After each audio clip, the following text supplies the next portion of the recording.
So today we're simplifying radicals. We're also going to multiply radicals. And the big thing we're going to do today is that in a lot of these cases, we're going to talk about the principal square root.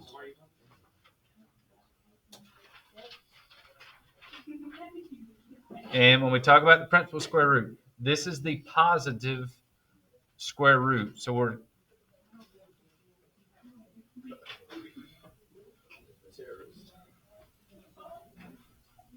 we're going to talk about the positive square roots on this one. That way we do not have to worry about the plus or the minus on this question.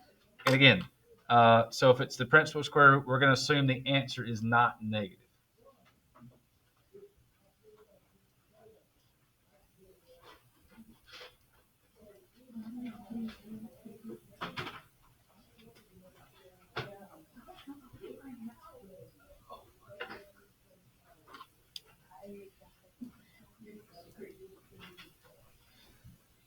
Okay, so for principal square root, we're going to say that we're not going to worry about the whole plus or minus.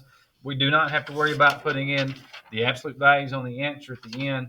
For this one, we're just going to take the square root of it or the third root of it or whatever it is that we're going to do. So if it talks about the principal root, and sometimes it's talk about principal square root, or really it could be any root as far as that goes. But it's going to be basically just anything we want to do here. So. Okay, so again, that means we do not have to worry about any absolute values on these answers. The answer just is what it is, and we're going to assume that the answer is positive, which is what they call the principal square root of this. Okay, now here's the big picture. Here's the main thing we're looking at today. So we take it back to what we're doing yesterday, and this is the simplifying part that we're going to do today. We're going to have the fourth root of x to the ninth, which means we're going to take the 9 on the inside, the power, and divide it by 4. Does 9 and 4, if we divide those two numbers, does it divide out evenly? No. So that means we're going to have some leftovers. Now, I'll show you the way that I'm going to talk about it. I'll also show you the way the book works through it. I prefer my way because, well, if I didn't prefer my way, then, I wouldn't be teaching it this way. So basically, here's what we're going to do. We're still going to go ahead and divide this. We're going to divide 4 into 9. It's going to go 2 times. We have 1 left over. And basically, here's what it is. The number that's on top, if we're dividing this thing out, your top number here, this is your exit buddies.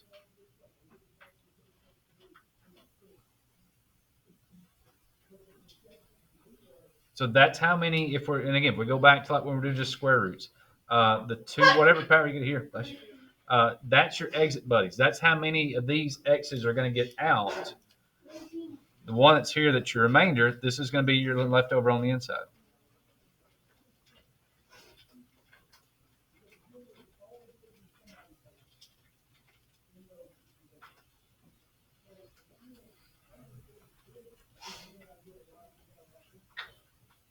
So the exit buddy, this is what gets on the outside because it's the remainder. It's going to be the remainder that's going to be left over on the inside of whatever radical is that you're working with. So the final answer on this one, if we were doing this part, would be we're going to have 2 x's on the outside. And then on the inside, we're going to have the fourth root of x to the first power. So we've only got 1 left over there. So if they ask us to simplify, that would be the answer that we would be looking for.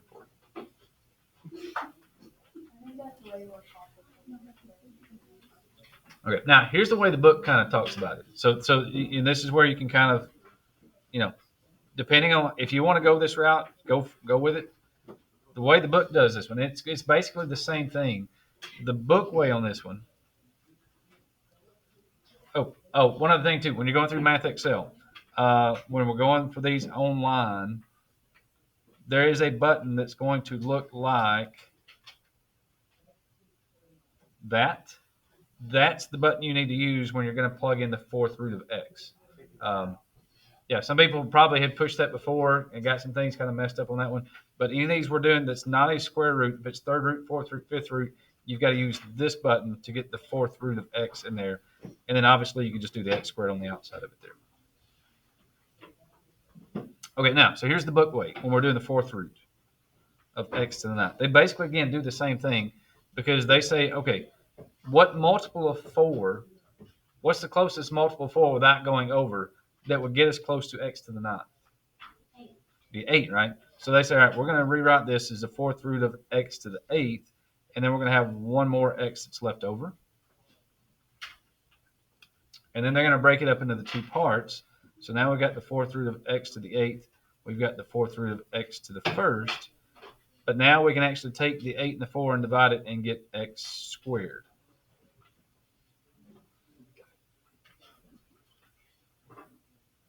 Okay, so same answer here, same answer there. You're still getting the 8 that's here. It's just you actually have to think about it instead of actually dividing it out and doing this. And then actually, this to me works better, especially when you've got 3 or 4 variables lined up. You can do this, but it kind of gets scattered out the way the book does it. To me, if you actually do the division problems, everything kind of lines up and it makes the work a little bit easier. So it's the same process, the same work on that one. Now, which one you pick, it doesn't matter. You're going to get the same answer either way because it's the same thought, same process. But it's just whatever you want to do with it, ever how you want to kind of get through that one.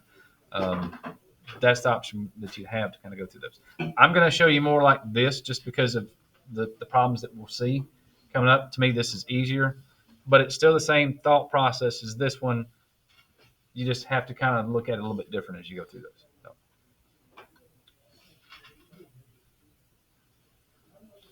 All right, so that was example 1. Here we go, example 2. And we'll do just a few of these that are short like this just to make sure everybody's good. And then after you've got these are okay and you're feeling okay with it, we're going to show you the multiplication part with it. Okay, so we're going to go 5th root of y to the 17th.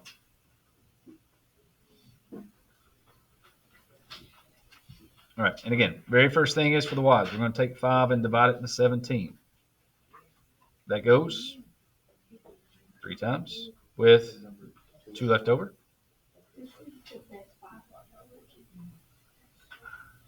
So for this one, again, this is left over on the inside because that's your remainder.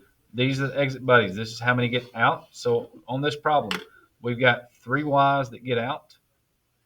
We've got 2 y's that are left over on the inside. And again, we just need this 5 that's here. Oh, can't see that. The 5 that's there, it just has to stay there when you go through this.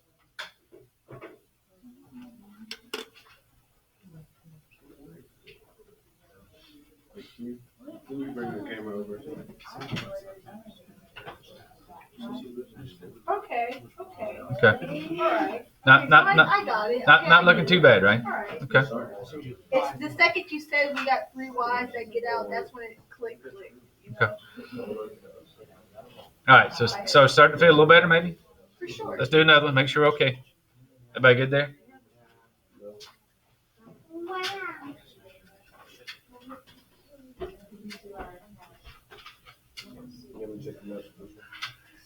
Okay.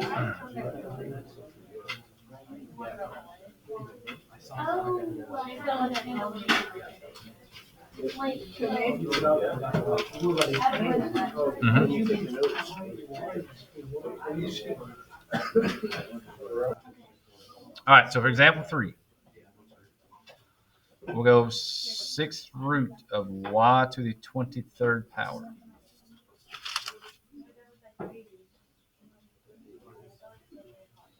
Okay, and again, if I ask you to show your work on these, this is again how you would show your work. You just take the 6 and you divide it into 23.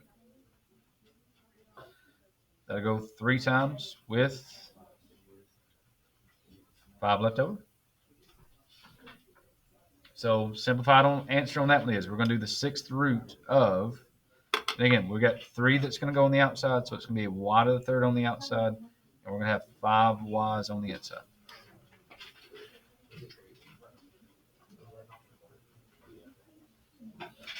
So 3 that go out, 5 that stay in.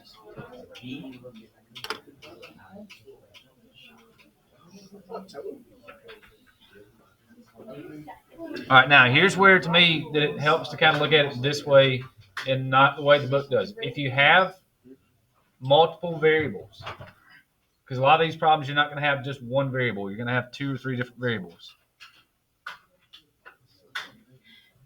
So let's say we do the fourth root of T39 and B17.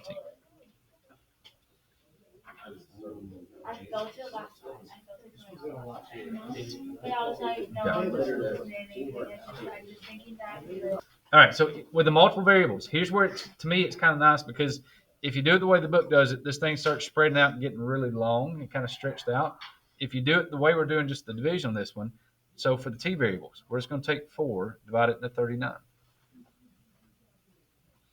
4 going to 39 9 times. 9 times 4 is 36, with 3 left over.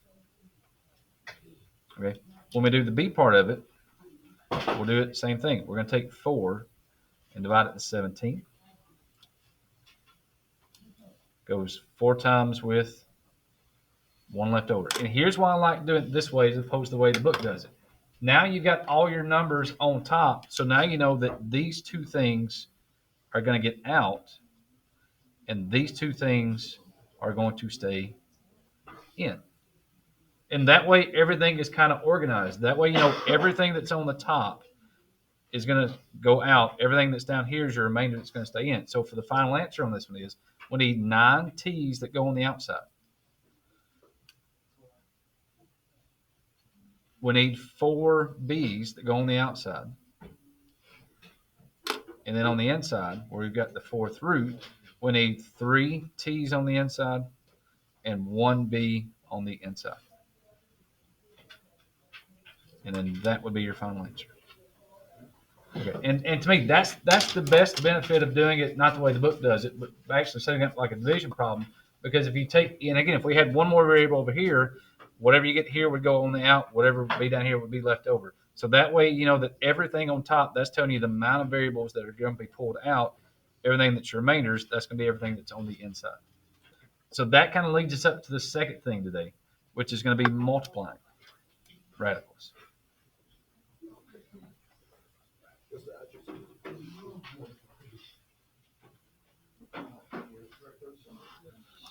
And with multiplying radicals,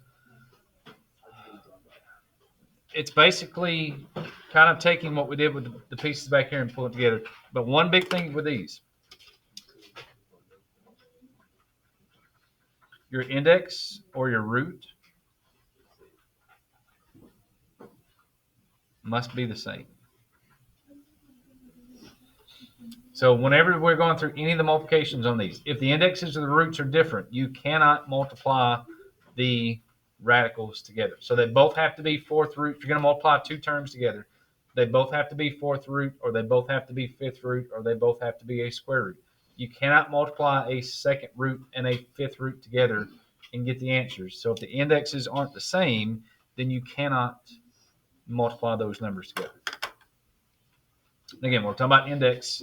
You know, the index is this thing that's right here. It's what's going to be on up here. Your radicand is the number that's on the inside, if we kind of back up to what we were talking about yesterday. So index is out here, radicand's what's on the inside.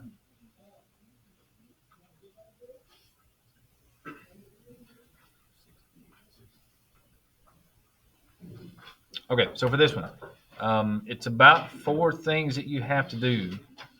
But again, they go pretty quick when you actually talk about the things that we're doing here.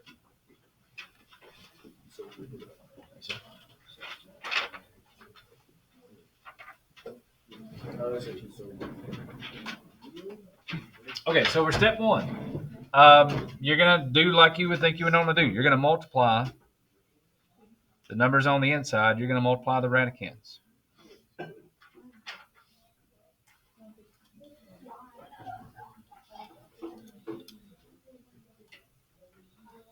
Okay, if there happens to be coefficients, and it's kind of 50-50. If there are coefficients,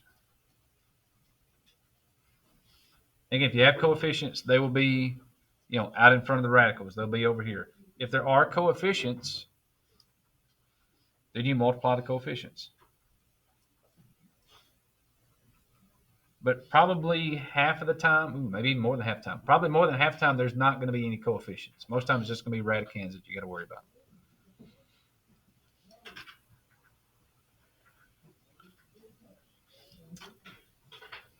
Okay, so radicands, you multiply them. If there's coefficients, you multiply them.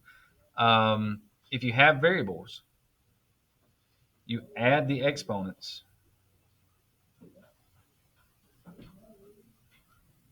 of like variables.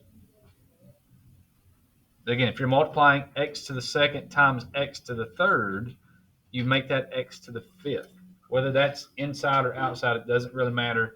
That anytime you're going to multiply your variables, you just add the exponents when you're multiplying those. And then the last thing you have to do then is you've got to simplify.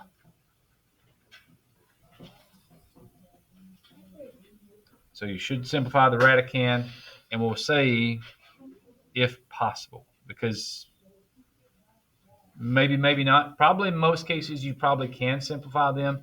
There'll be some cases where once you do that, there's not really a whole lot that you can do to break down.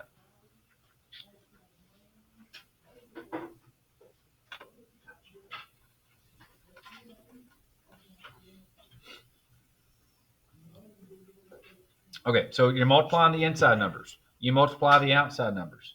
And just remember that when you multiply variables, you don't really multiply the variables, you just add the exponents that's there. And then at the end, you've got to simplify.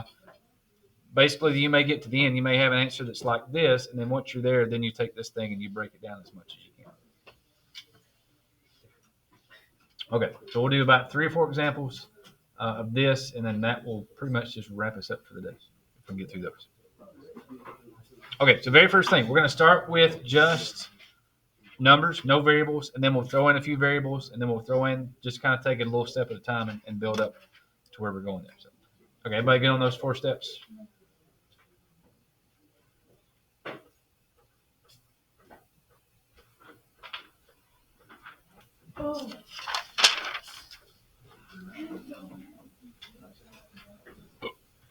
Okay, so one with just numbers, and we'll get to the variables after this. Let's do 3rd root of 18 times 3rd root of 3.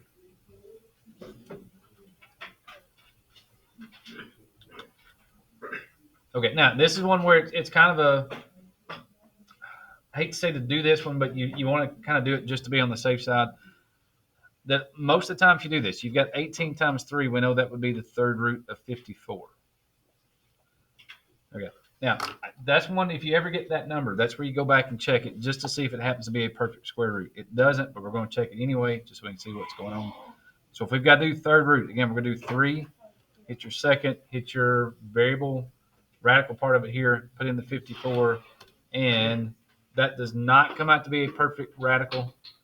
It's not a perfect root, so that one, we've got to break this thing down. Now, here's the thing with this when you break it down. Don't overcomplicate these, because what 2 numbers did we get to 54 to multiply with? 18 and 3. So if it's not a perfect radical, then you've already got it broken down. That and again, if you want to go factor tree, you can. I'm going to go stack method.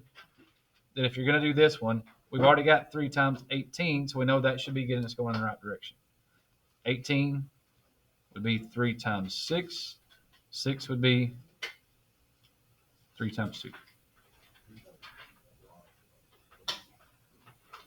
So if we take the 3rd root of 54 and break it down, it's 2 times 3 times 3 times 3. And again, the big thing is that when we're doing the exit, when we're doing square roots, you always have to have 2 of a kind. If it's the 3rd root, we need 3 of a kind.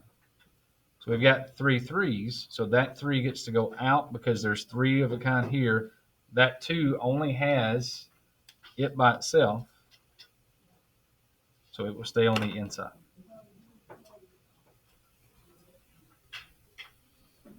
Okay, and that's the biggest difference is back before when we were doing square roots, everything was exit buddies. We needed 2.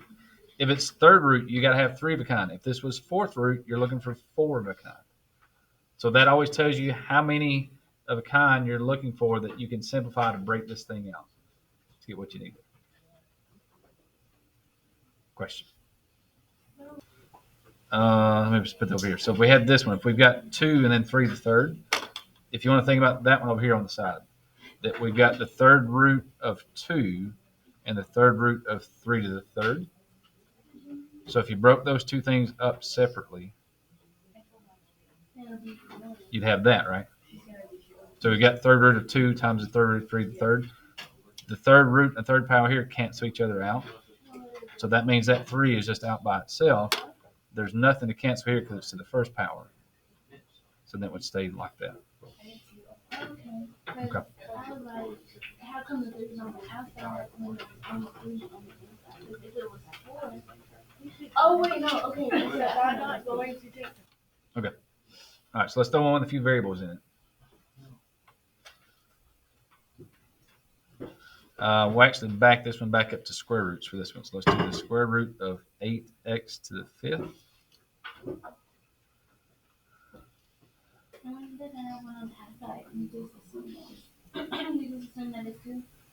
Yes. So we got square root of 8x to the 5th and square root of 3x. And again, if there is no index there, then we're just assuming that's going to be a 2 that you put there. Okay, now, and one small thing I would say to do for these, on your variables, if you don't have a power, because sometimes it's easy to look past those, I would go back and put a 1 on that one, because a lot of times I've seen people kind of just glaze over that one and just kind of forget that it actually is x to the first power that's there. So on those, I would say still go ahead and put x to the first power on that one. Okay, so what we're going to do, we're going to take the two numbers on the inside, and we're going to go ahead and multiply those together. So that 8 times 3 is 24. We've got x to the 5th plus x to the 1st. That would make it x to the 6th. Okay, with square root of 24, we know that's not a perfect square root. We know it had to be 25, so really close, but it's not a perfect square root. That's where we got to take the 24 and break it down. Now, if it was a huge number, that's where I would just, honestly, if this was like, 724 I had for this number, I would just take these two numbers. This is where I would probably just do factor tree. I probably would just take the 724 and break it back down as whatever these two numbers were, and then just keep breaking it down. Since it's a fairly small number, we can do the stack method or the ladder method. So it's 24. Again, it's even, so we can divide it by 2 to make it 12. 12 is even. We can divide it by 2 to get 6. 6 is even. We can divide it by 2 to get 3.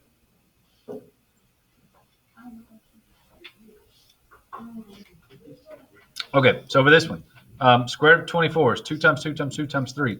That one, again, you can kind of see, again, because it's square root, we need 2 of a kind. So that 2 will get out. That 2 and that 3 stays on the inside. So there you go. So it's 2 square root 6.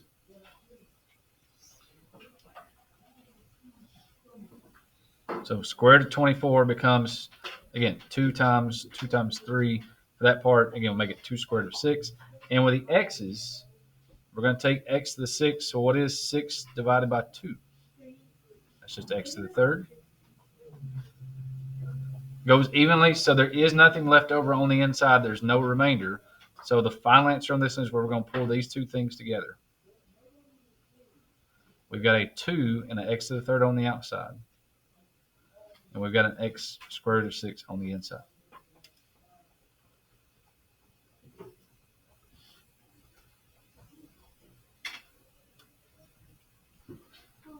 Okay. So if there's any bad news on this section is that basically now you got to kind of break everything apart in pieces. And then once you've got the pieces, then you bring it back together and put all the pieces back together at the end of it.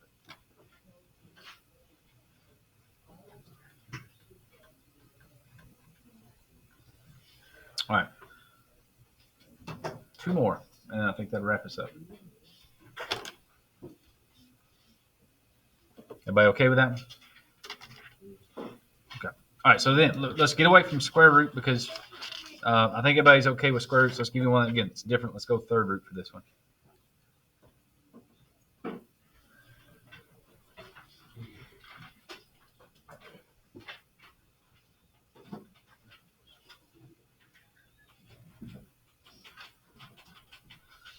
All right, so we've got the third root of 4x to the 5th y, and then the third root of 6x squared y to the 4th.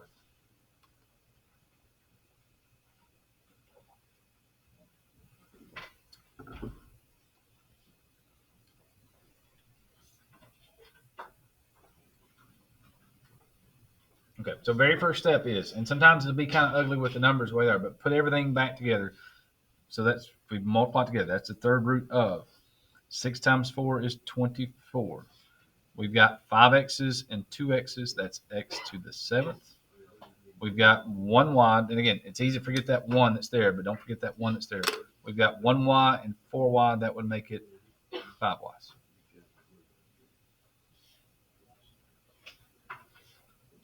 Okay, and there's where we get, again, to check our 24.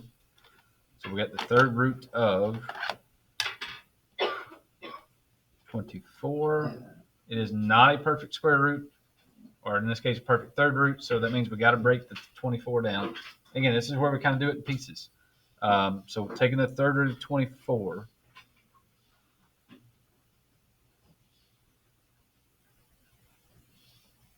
Did we just do 24 a minute ago? 2 times 12. 12, we can divide it by 2 to get 6. 6, we can divide it by 2 to get 3.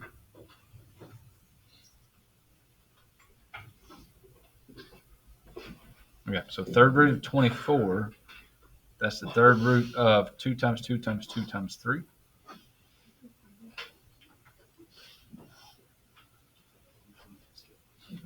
Okay, again, because it's third root, the index, again, pushes everything. We need 3 of a kind now. Well, we got 3 2's, so that 2 will get out. That 3 does not get out because there's only one of it, so that 3 will stay on the inside. So if it was just third root of 24, it would be 2 times the third root of 3. Okay, so that's just working with it. Now, once we've got the number, now we still got to get the variables. And again, the variables really, to me, are the easy ones. Because when we do x to the 7th and y to the 5th, we're going to take x to the 7th and we're going to divide it by 3.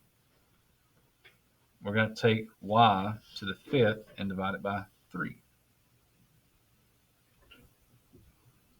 So we're going to take 3, divide it into 7. Goes 2 times with 1 left over. We're going to take 3, divide it into 5. That'll go 1 time with 2 left over. Again, the good thing about doing it this way is, again, it stacks everything up, makes everything kind of nice and neat. Your top numbers, this is how many exit buddies get out. On the bottom, this is how many buddies stay on the inside.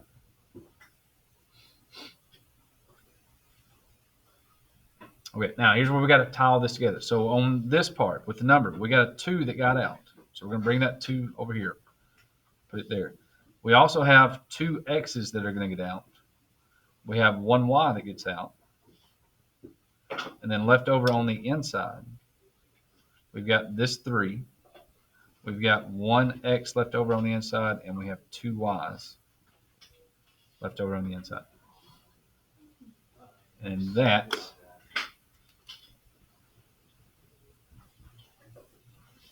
would be the answer that we're looking for.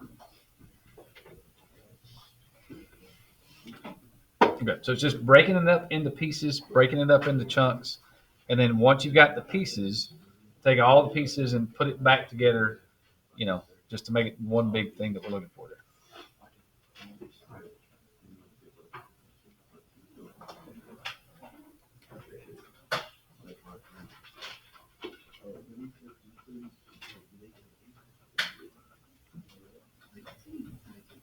All right, one more example. How